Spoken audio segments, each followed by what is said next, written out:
noche de luna apareció misteriosamente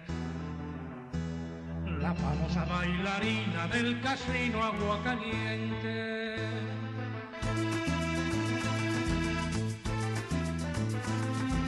Dicen que la faraona murió en manos de un varón que vino desde Inglaterra a robarle el corazón.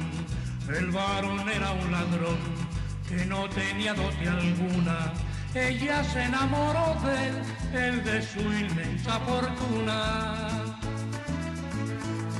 Dicen que la faraona era la reina del gran casino de Agua Caliente, que por las noches lo ronda y al que la sigue se le aparece de repente, y que su inmensa fortuna en un bungalow quedó,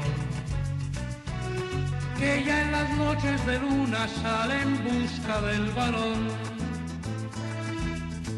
Ay, la faraona que de España nos llevó, que viva la faraona, que era una leona para el amor. En una noche de luna apareció toda ensangrentada. Del varón y su fortuna nunca más se supo nada.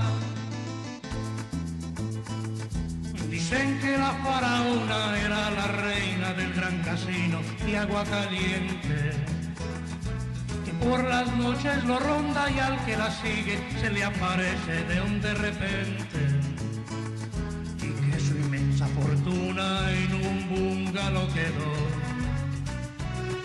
que ya en las noches de luna sale en busca del varón. Ay, la faraona que de España nos llegó, que viva la faraona, que era una leona para el amor.